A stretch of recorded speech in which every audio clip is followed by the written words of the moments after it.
What's up, everybody? We're back with another financial foundation tip for you. In this video, you're going to find out what are the estate planning documents that you need. Is it a will? Is it a trust? What are the differences? Stick around. This video will answer that question for you.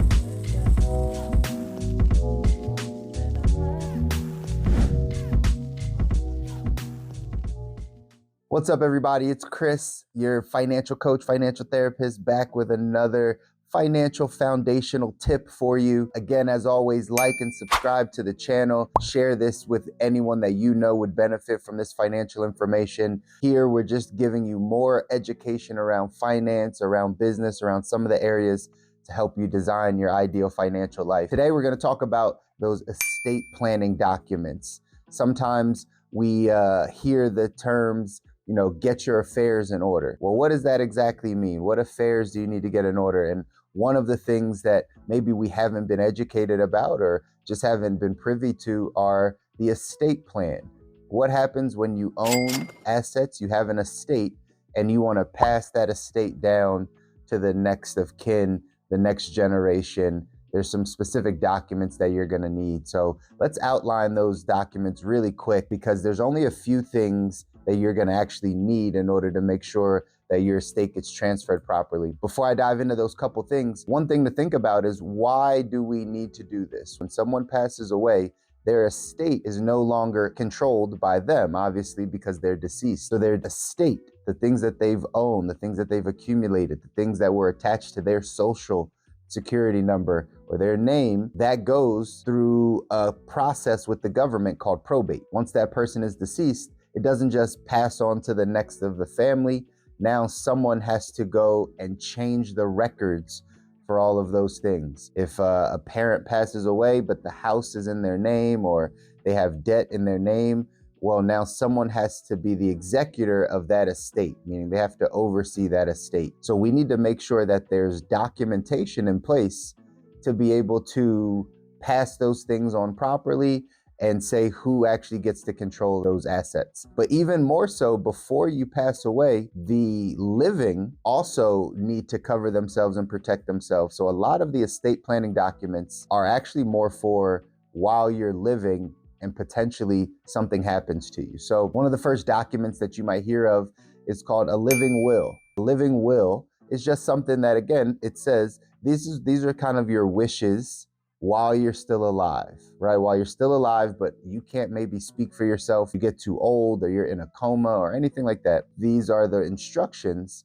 of what you would like to happen while you're still living. And some of these documents inside of there might be a durable financial power of attorney. So a financial power of attorney, what does that mean? Basically says, while you're living, these are people that can handle your financial life. They have access to your bank accounts, access to any of your retirement accounts or any accounts that have money in them, and you are giving them power of attorney over your finances. In the event you got sick or you are incapacitated, this person or this entity will be able to control your finances. So that is a financial power of attorney. There's also in there a medical power of attorney. A medical power of attorney says the same thing, but over your medical decisions. Now, the financial person might be different than the medical person. Maybe you have a daughter or a son that is in the medical field.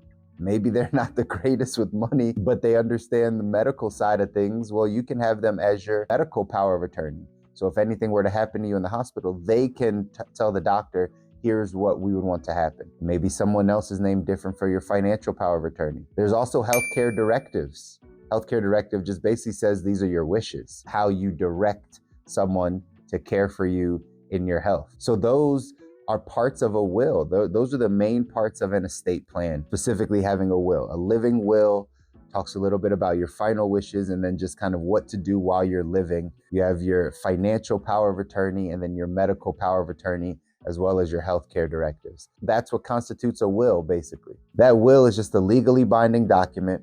You can have it signed, you can have it notarized, you can write it on a piece of paper, you could type it out. Doesn't necessarily matter. You don't have to go to an attorney. Let me say that again. You don't have to go to an attorney to get a will written up. There's lots of online sites. You can reach out to me. I can offer you a free will package so we can put all those things in place, the healthcare directive, the financial power of attorney, all of those things. We can do that complimentary for you, right? So there's probably a link in the description down below to get in touch with us if you're looking to just get a free will put in place. But you do not need to spend money for that or get an attorney. All those resources are basically free. Now, the next part of that estate plan is, let's say you have some assets that you want to pass down. Let's say you own a home or multiple properties, businesses, LLCs or S Corps, and you want to be able to pass those things down properly. When the person is deceased that owns those things, it'll go through a process called probate.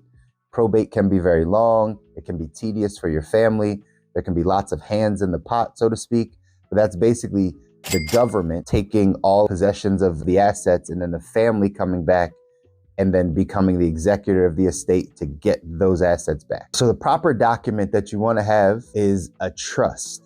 You have assets that need to be passed down.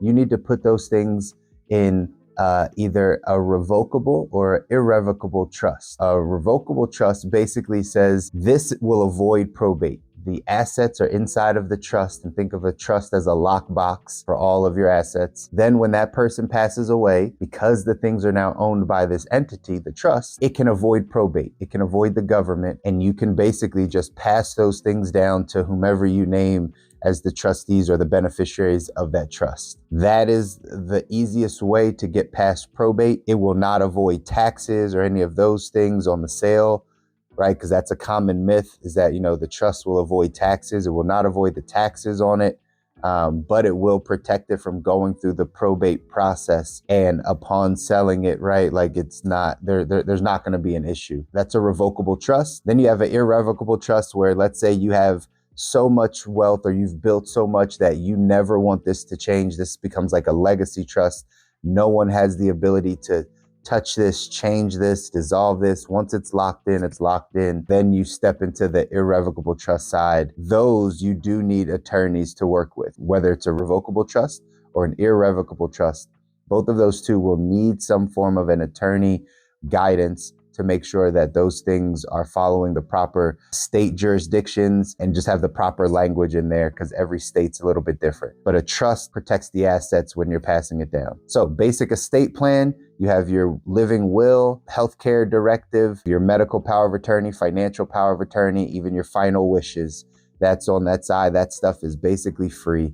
And then you have a trust, whether it's a revocable or irrevocable trust, that then you put your assets into, and that will pass down to the next generation. But that's all you really need. If you don't have a lot of assets, if you don't have any assets, then just having a will is important. Having a will is important. Just even writing it out, no matter how old you are or how young you are, having something in writing to say, this is who I would like to handle my finances or my medical decisions. This is what I care for my last wishes. This is who I would like to speak for me. That's important. If you do not have assets, just get yourself a will and make sure that's in place. But if you do have assets, it's important to put them in a trust so that you can avoid the probate process. You can avoid the government. Some states are easier than others. Some probate processes could take a year, 2 years, 3 years to sort it all out. And in that time, your family doesn't have access to any of the things you've worked for. So that's a little bit on estate plans. We want to make this as simple for people as possible. Make sure you have a living will. If you do also have assets, make sure you get yourself a trust. And we're here to be a resource if you have any questions on it. So until next time, take care.